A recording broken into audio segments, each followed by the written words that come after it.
আসা রাব্বুকুম আইয়ুকাফিরা আনকুম সাইয়্যাতিকুম।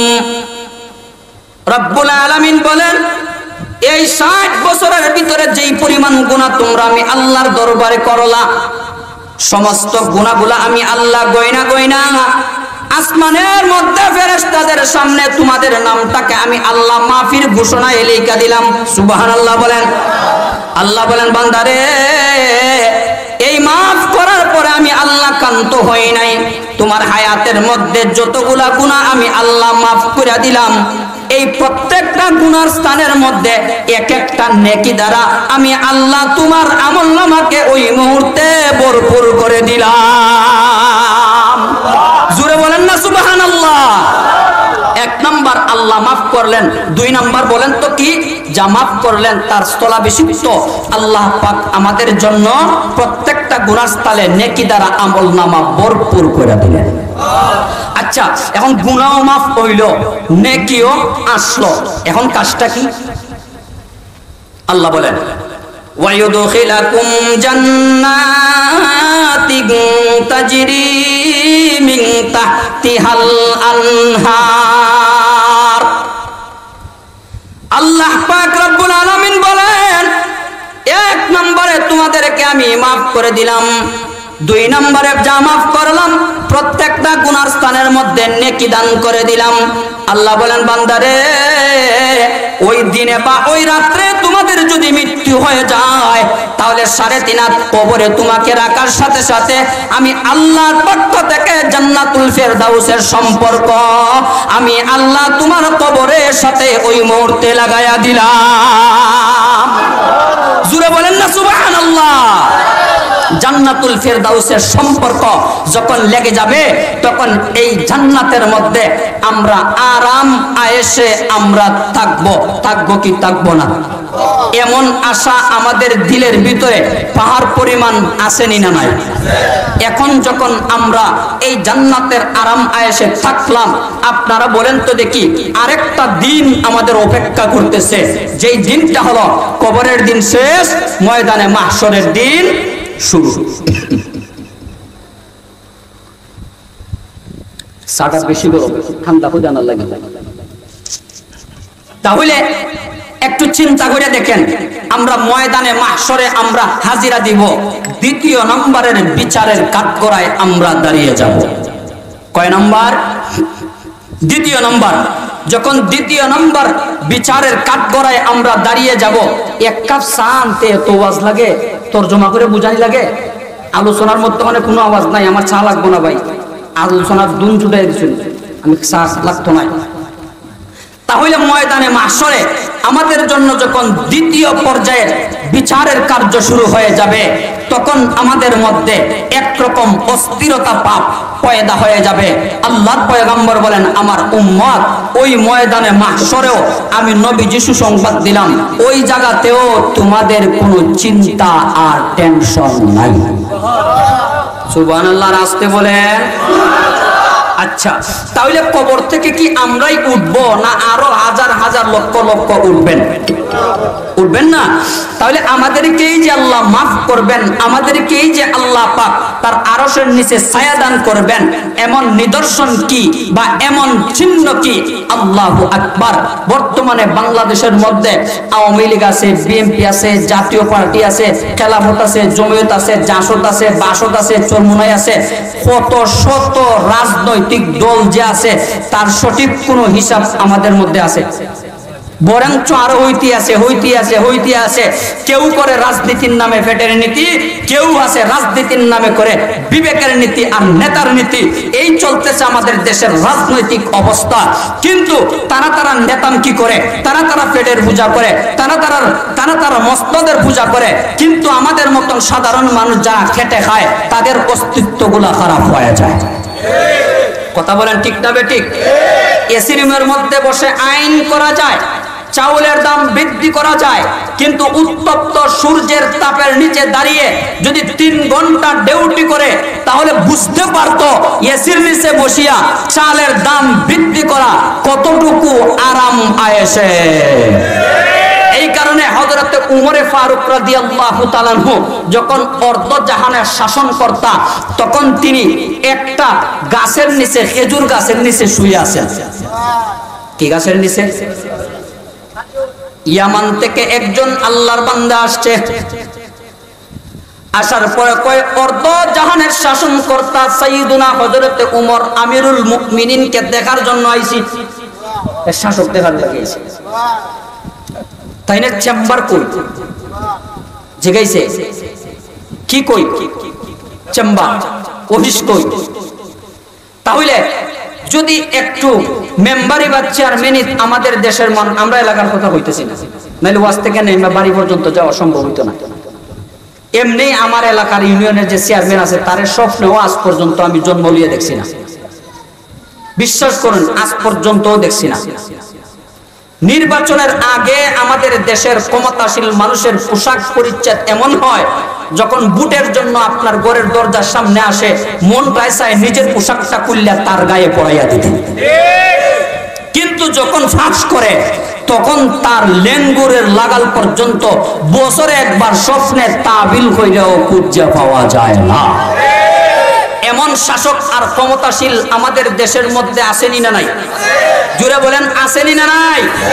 আমাদের হককে যারা মেরে খাবে, খেটে খাওয়া মানুষের হকের উপরে যারা হস্তক্ষেপ করবে, দুনিয়া এবং আখিরাতে তিলে তিলে তার জবাব দিতে হবে। এই জবাব দেওয়ার আগ পর্যন্ত একটা জালিমও এই পৃথিবী থেকে বিদায় নিতে পারবে না। আমরা কিছু বলি না, কিন্তু কষ্টের মধ্যে পইরা যখন হাত তুলি, কলিজা থেকে এই কথাগুলা অটোমেটিকলি বের হয়ে যায়। আপনারা বলেন, জিনিসের দাম বাড়ুক আর কমুক, যাই কিছু হোক, সব কিছুর প্রভাব তারার উপরে পড়ে না, সম্পূর্ণ কিছুর প্রভাব আমাদের উপরে পড়ে।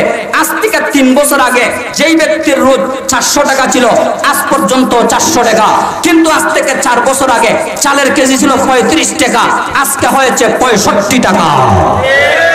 আপনারা বলেন, এই চালের দিকে লক্ষ্য করে আপনারা বলেন তো দেখি, তার রুজ কি বাড়ছে?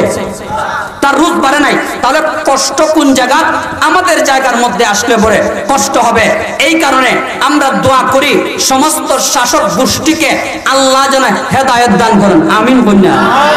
কারণ ক্ষমতায় যেই যাক, বাংলাদেশের নসিবটা বড় খারাপ। যেটা যাইয়া উষা চেয়ারের মধ্যে বই, এটাই সর্বপ্রথম চুরির ট্রেনিং দেওয়া শুরু করে। যেটাই যায়, কারে আল্লাহর ওলি বলবেন, যেটাই যাইয়া এই চেয়ারের মধ্যে হাতটা রাখে, বিসমিল্লাহ হওয়ার আগে মনে হয় চুরি শব্দটা তার মুখ দিয়ে আনে।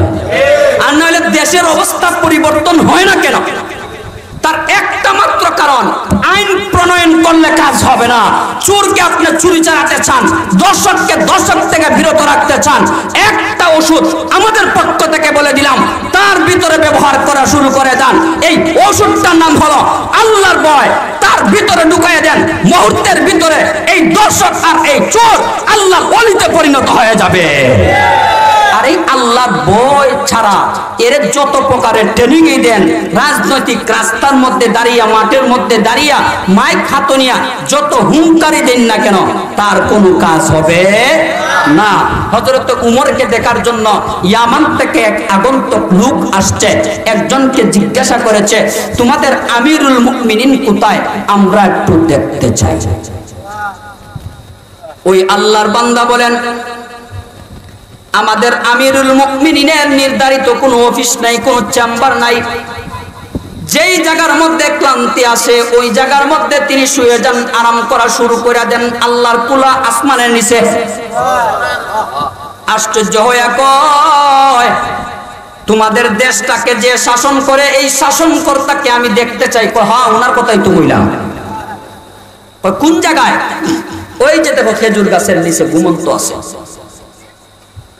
আসলে এই গুপ্তচর লোকেরা সাইয়্যিদুনা হযরত উমরকে দেখতে আসে নাই, হত্যা করার জন্য আসছে চক্রান্ত করিয়া। আসার পরে দেখে খেজুর গাছের নিচে ঘুমন্ত আমিরুল মুমিনিন, ইসলামের 2 নম্বরে খলিফা, যেই মুহূর্তে একটা পাথর নিয়ে উনাকে হত্যা করে দেওয়ার জন্য ষড়যন্ত্র করেছে, ওই মুহূর্তে আল্লাহর পক্ষ থেকে বিশাল বড় একটা জানোয়ার হাত করে গিয়েছে তাদেরকে তার মুখের ভিতরে ঢুকায় দেওয়ার জন্য। আশ্চর্য হইয়া কয়, আসলাম আমিরুল মুমিনিনকে হত্যা করার জন্য এই জানোয়ার কোত্থেকে আসলো? আল্লাহু আকবার। এই দেশের প্রজারা কয়, যেই দেশের রাজা সব সময় মানুষের হক আদায় করাতে 24টা ঘন্টা নিজেকে নিবেদিত করে ফেলে, ওই ব্যক্তিটার নিরাপত্তা দেওয়ার জন্য এই পৃথিবীর জমিনের কোনো বাহিনীর প্রয়োজন হয় না। স্বয়ং আসমান থেকে আল্লাহ পাক কুদরতি নিরাপত্তার চাদর ওই ন্যায় শাসকের উপরে আল্লাহ তাআলা দান করে দেন। পারবো একটা মন্ত্রী এইভাবে আইতো রামপুরে ঢুকতে পারবো? রামপুর ঢুকার আগে ওই বাইপাস রাস্তায় জিন্দা দাফন কইরা কাফন ছাড়াই মাটির নিচে ঢুকাইয়া দেব। তার কারণ গরিব, এতিম, অনাথ, অসহায় মানুষের হক তার পেটের মধ্যে ঢুকাইছে, যার কারণে মানুষের খুব তার ভিতরে পয়দা হয়ে গেছে। আজ পর্যন্ত এই জমিনের মধ্যে আপনারা মুরব্বিয়ানে কেরাম আপনারা বলতে পারবেন, অনেক মেম্বার চেয়ারম্যান পাস করে 5 বছর চালাইছে, মরণ পর্যন্ত শ্রদ্ধার সাথে মানুষ তার চেয়ারম্যান সাহেব সম্মানের সাথে কইছে। এমন চেয়ারম্যান সাহেব আসেনি না নাই? কেন মানুষে কয়? কারণ 5 বছর যেইভাবে চলছে, 5 বছরের পরবর্তী সময় এইভাবেই চলছে। মানুষের হক নিয়ে চিন্তা করেছে, মানুষের হক নিয়ে ফিকির করেছে, যার কারণে 5 বছর মেয়াদ উত্তীর্ণ হওয়ার পর এই দুনিয়ার সিস্টেম অনুযায়ী সে ক্ষমতা থেকে নেমে গেছে, কিন্তু মানুষের কলবের ভিতরে তার ক্ষমতাটা ঠিকই 100% বজায় রয়েছে। সম্মানিত উপস্থিতি, যেই কথাটা আমি বলতেছিলাম সেই কথাটা হলো, মহান মালিক আমাদেরকে ডাক দিয়া বলেন, হে পৃথিবীর মানুষেরা, তোমরা যদি জান্নাত ইনকাম করতে চাও, জান্নাতে যদি যেতে চাও, ময়দানে মাহশরে যখন তোমরা উপস্থিত হইবা, তাহলে কে তওবা করিয়া গুনাহ মাফ করলো, কে তওবা করিয়া গুনাহ মাফ করাইলো না, এমন নিদর্শন আমি আল্লাহ তাদের বডির মধ্যে দান করে দিলাম। তাহলে যে রাজনৈতিক দল আমরা করি, এই রাজনৈতিক দলের এক একটা দলের এক একটা ইউনিফর্ম, এক একটা চিহ্ন আসেনি না নাই? আচ্ছা, আওয়ামী লীগের চিহ্নটা কিটা? কেউ জানেন না? নৌকা। বিএনপির ধানের শীষ। আচ্ছা, তাহলে এই দুইটা চিহ্ন দেখেই আমরা বুঝতে পারি ওই মানুষটা ওই দলের লোক। যদি এই দুই দল থেকে কোন একটা দলের প্রধান যদি ক্ষমতায় যায়, তাহলে রাস্তাঘাটে চলতে যাইয়া 100% বুকের মধ্যে আশা আর ভরসা তার ভিতরে থাকে। কেন? আমার নেতা এবং নেত্রী দেশের সর্বোচ্চ ক্ষমতার মধ্যে আছে, আমার কোনো সমস্যা নাই, কোনো অসুবিধা হওয়ার কোনো সম্ভাবনা নাই। ঠিক তেমনি ভাবে আল্লাহ বলেন, এই পৃথিবীর মানুষেরা, জমিনের মধ্যে কোন দল করতে গিয়া ওই দলের নিদর্শন যদি তোমাদের বডির মধ্যে থাকে, তাহলে আমার শ্রেষ্ঠ পয়গম্বরের দলের অধীনস্থ যারা হয়ে যাইবা, আমি আল্লাহ কবর থেকে নিয়ে হাসর পর্যন্ত আমি আল্লাহ এমন সিস্টেম আর এমন চিহ্ন আমি আল্লাহ তোমাদের গায়ের মধ্যে লাগাইয়া দিব। এই চিহ্নটা কি? রঙ্গে সুন্নাত, রঙ্গ ইসলামি পাওয়াত, সিবগাতুল্লাহ নকশে কুরআনি পাওয়াত, রঙ্গ সিদক, রঙ্গ তাকওয়া ওয়া ইয়াকিন, তাআবদ বাকি বুয়াদ বর আবেদি, হুব্বে সুন্নাত দাবে বর হুব্বে রাসূল, হুব্বে সুন্নাত দাবে বর হুব্বে রাসূল, মান আহাব্বা সুন্নতি রাকুন কবুল। বলেন আল্লাহু আকবার। কবি বলেছেন, বন্ধুরা আমার, একটা মানুষের গায়ে যখন নবীর সুন্নত থাকবে, তার মুখের মধ্যে যখন নবীজির সুন্নত নামক ইউনিফর্ম লাগানো থাকবে, কবর জগতের মধ্যে যাওয়ার সাথে সাথে ফেরেশতাদের আচরণ ওই সুন্নতওয়ালা লোকটার সাথে পরিবর্তন হয়ে যাবে। আল্লাহু আকবার বলেন। তাহলে কিভাবে পরিবর্তন হয়? আমি একটা কথা শোনাই। হযরত ইয়াহিয়া ইবনে আকসাম রাহমাতুল্লাহি আলাইহি এই কথাটা দুইবার আপনাদের সামনে আমি বলেছি। উনি আল্লাহর অনেক বড় একজন ওলি ছিলেন। উনি হাদিসের মধ্যে একবার পাইছেন, সাদা দাড়ি, কেউ মুখের দাড়ি যদি সাদা হইয়া যায়, ওরা যদি আল্লাহর দরবারে এইভাবে হাত তুলে, নবীজি বলেন সাদা দাড়িওয়ালা মুরব্বীদের হাতে খালি হাতে ফেরত দিতে আল্লাহ নিজে লজ্জা বোধ করেন। আর একটু আস্তে বলেন। যাদের মুখের দাড়ি সাদা হয়ে যায়। এই কারণে যুবক ভাইরা সাবধান, মুরব্বিয়ানে কেরামদের সাথে কোনো বেয়াদবি করবেন না। তাদের কাছ থেকে যতদূর সম্ভব হয় দোয়া নেওয়ার চেষ্টা করবেন, কারণ আল্লাহর নবীজি বলে গেছেন তারা হাত তুললে আল্লাহ তাদের খালি হাত ফেরত দেন না। সুতরাং তাদের খেদমত করলে পরে, কোন সময় হাত তুললে পরে যদি আমাদের চেহারাটা তাদের নজরে একবার বসাইয়া আল্লাহর আদালতের কাছে দায়ের করতে পারেন, সাথে সাথে তাদের দোয়া আমাদের পক্ষে 100% কবুল আর মঞ্জুর হয়ে যাবে। আল্লাহ পাক কবুল করুক। সবাই বলেন আমিন। এখন উনি চিন্তা করলেন আমার বয়সটা এমন, মুখের দাড়ি আমার কালা, আমার মুখের দাড়ি সাদা না কালা? সবাই বলেন কালা না? ইয়াহিয়া ইবনে আকতাম রাহমাতুল্লাহি আলাইহি মনে মনে ভাবলেন কার হায়াত কতদিন আছে বলা যায় না। অনেক সময় পুত্রের লাশ বাবায়ে কাঁধে করে নিয়ে জানাজার মাঠের মধ্যে চলে যায়, যায়নি না যায় না? অনেক সময় নাতির লাশ দাদার কাঁধের মধ্যে উঠে, অনেক সময় ছোট ভাইয়ের লাশ বড় ভাইয়ের কাঁধের মধ্যে উঠে, আর মনে মনে কান্দে আর কয় এক মায়ের পেট থেকে জন্মগ্রহণ করলাম, তোমার আগে আমি দুনিয়াতে আসলাম, আজকে কাফেলাটা ভঙ্গ করিয়া তুমি আমার আগে তুমি দুনিয়া থেকে বিদায় নিয়ে নিলা। এই কথা বলে আর কাঁধের মধ্যে তার লাশটা বহন কইরা জানাজার মাঠের মধ্যে নিয়ে যায়। আল্লাহর ওলি মনে মনে ভাবলেন এমন অবস্থায় যদি আমার মৃত্যু হয়ে যায়, যেই মুহূর্তে আমার মুখের দাড়িগুলা কালা থাকে, তাহলে মুরব্বিয়ানে কেরাম সাদা দাড়ি নিয়া কবরের জগতের মধ্যে যাওয়ার কারণে আল্লাহর পক্ষ থেকে যে ছাড়পত্র পাইতেন, আমার মুখের দাড়ি যদি সাদা থাকে, এই ছাড়পত্র নামক পুরস্কার আমি আল্লাহর পক্ষ থেকে পাওয়ার কোনো সম্ভাবনা আমার ভিতরে নাই।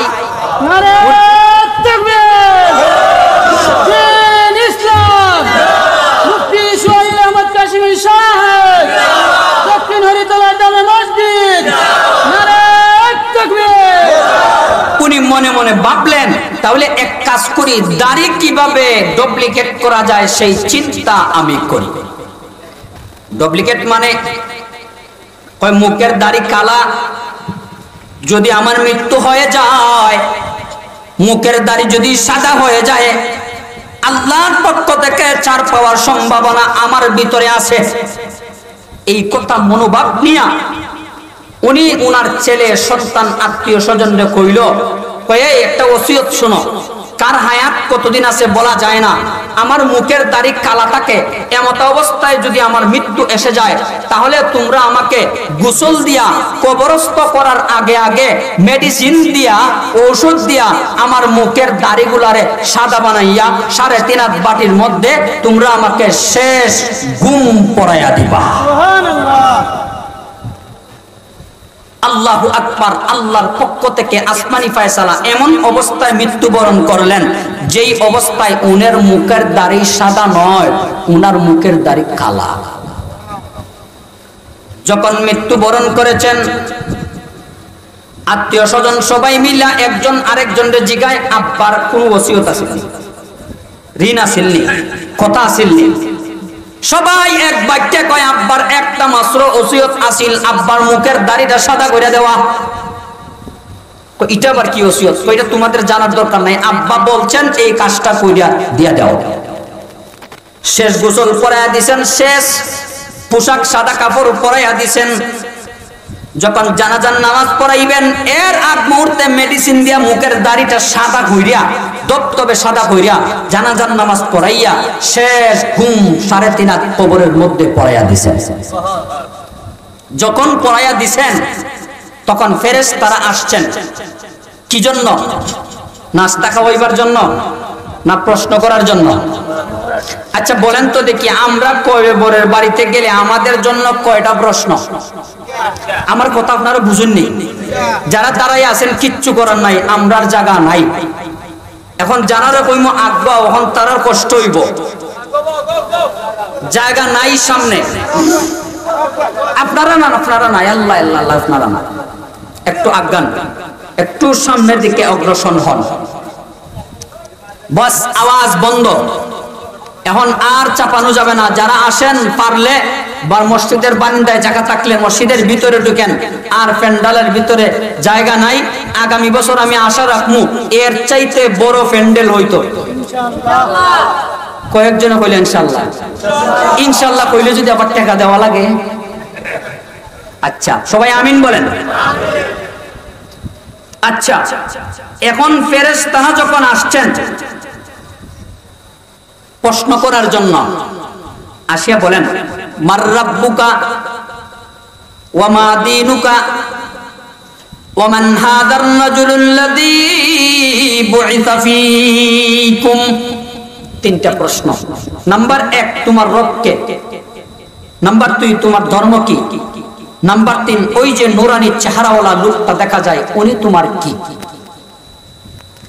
প্রশ্ন তো সবার জন্য তিনটা। কয়টা? আচ্ছা, যদি প্রশ্নের উত্তর পারেন উনি বলবেন রাব্বি আল্লাহ। যদি উত্তর জানা না থাকে উনি বলবেন হা হা লা আদরি। এই তো অপশন দুইটা, না 3 নাম্বার কোন কিছু আছে? নাই। হয়তো পারি না, হয়তো পারি না। কিন্তু ইয়াহিয়া ইবনে আকসাম রাহমাতুল্লাহি আলাইহি রাব্বি আল্লাহও বলেন নাই, হা হা লা আদরিও বলেন নাই, অর্থাৎ পারিও বলেন নাই, পারি নাও বলেন নাই। এত বড় বড় চোখ বানাইয়া নিচের দিকে তাকাইয়া আছেন। সুবহানাল্লাহ বলেন। ফেরেশতারা এমন সমস্যায় পড়েছেন, ফেরেশতারা বহুক্ষণ পর্যন্ত অপেক্ষা করার পর যখন জবাব পান না, তখন এক পর্যায়ে আল্লাহর আরশে যাইয়া আল্লাহর দরবারে ওই ফেরেশতারা আল্লাহর দরবারে হাজিরা দিয়েছেন। আচ্ছা, ফেরেশতা আর আল্লাহর বান্দার মধ্যে কি খেলাটা হয়েছিল আল্লাহ দেখছেন না? দেখছেন না?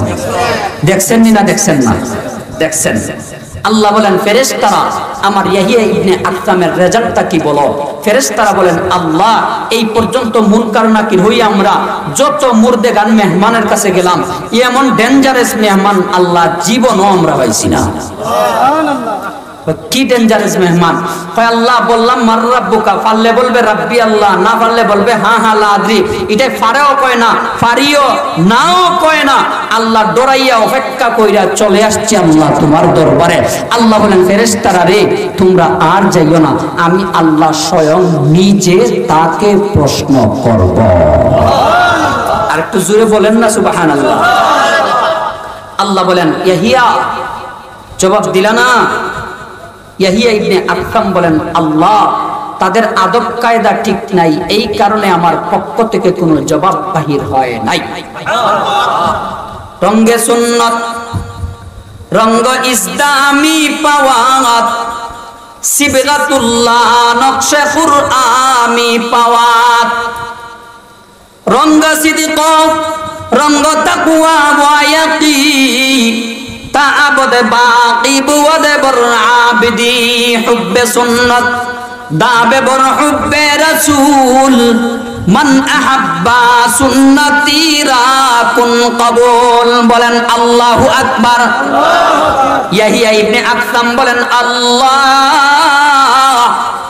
দুনিয়ার হায়াতে থাকা অবস্থায় একটা হাদিস আমার পয়গম্বরের জবান থেকে আমি শুনেছিলাম। রব্বুল আলামিন বলেন কি হাদিস তুমি শুনেছিলা বলো? ইয়াহিয়া ইবনে আকসাম আল্লাহর ওলি বলেন ওগো রব্বুল আলামিন যাদের মুখের দাড়ি নাকি সাদা হয়ে যায় আল্লাহ তুমি স্বয়ং নিজে জানি তাদেরকে আল্লাহ বড় সম্মান এবং মায়া করো। ওগো রব্বুল আলামিন যেই সাদা দাড়িওয়ালা মুরব্বীদেরকে আল্লাহ তুমি নিজে সম্মান করো, আল্লাহ তোমার রহমতি কুলের মধ্যে উঠায়া নাও, তাহলে ফেরেশতা কেন আমি সাদা দাড়িওয়ালাকে সম্মান করবে না? সাধারণ মুর্দেগানের মতন কেন আমাকে প্রশ্ন করবে? এই কারণে আল্লাহ আমি তাদের জবাব দেই নাই। আল্লাহু আকবার। আল্লাহ এই কথা শোনার পর আল্লাহ বলেন ইয়াহিয়া তুই তো 2 নম্বরই করছো। কয় নম্বরই? আপনারা 2 নম্বরটা বুঝতে পারছেন নি? মারা যাওয়ার সময় ওনার দাড়ি সাদা আছিল না কালা আছিল? কালা আছিল। উনি সাদা বানাইছেন কেমনে? মেডিসিন দিয়া। আর আমরা মেডিসিন দেই কালা হইবার লাগে, আর ওনারা মেডিসিন দেন সাদা হইবার লাগে। সিস্টেমটা বুঝছেন? ইয়াহিয়া ইবনে আকসাম মাথার নিচের দিকে দিয়া দিবেন আল্লাহ এটা তোল্লাকে নেবে। ইয়াহিয়া ইবনে আখতার নিজের দিকে দিয়া মাথা দিয়া দিছেন। এতক্ষণ পর্যন্ত বুক টান করে সাহস নিয়ে আল্লাহর সাথে কথা বলেছেন। ওই মুহূর্তে আল্লাহ যখন রূপটার মধ্যে হাত দিয়েছেন, সাথে সাথে আল্লাহর বান্দার মাথা নিচের দিকে চলে গেছে, আর দুই চোখ দিয়া পানি পড়তেছে, আর বলতেছেন হাত সে আবতর হো গিয়া হে हाल मुझबत कार का हद से अबतर हो गया है हाल मुझबत कार का कर मेरे इमदाद अल्लाह वक्त है इमदाद का বলেন আল্লাহু আকবার।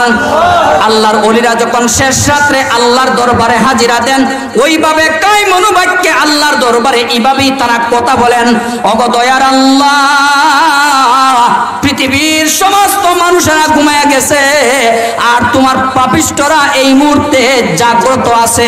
আল্লাহ মেহেরবানি করে আল্লাহ তুমি মাফ করে দাও। আল্লাহর পয়গম্বর বলেন, নির্জন সময়ে নির্জন টাইমে আল্লাহর কুদরতি দরবারে কেউ যদি দুই হাত তুলিয়া আল্লাহর দরবারে যদি চোখ দ্বারা পানি ছাড়ে, আল্লাহ ওই মুহূর্তে তার জিন্দেগির সমস্ত গুনাহ খাতাগুলা মাফ করিয়া আল্লাহ তার রহমতি কুলে উঠায়া নেন। এই কারণে এই নির্জন স্থানের মধ্যে, নির্জন সময়ের মধ্যে আমরা আল্লাহর দরবারে চাইব তো ইনশাআল্লাহ চাইব। যখন চোখ তারা নিচের দিকে দিয়া দিচ্ছেন, চোখের দৃষ্টি, তখন ইয়াহিয়া ইবনে আকসাম আস্তে আস্তে কোন আল্লাহ, যা গুনাহ করেছি, ধারণা করেছি, এই গুনাহ নিয়ে আল্লাহ মাপ পাওয়ার মতন কোন ক্ষমতা আমার কাছে নেই। এই কারণে কালা ধাড়িটারে সাদা বানাইছি,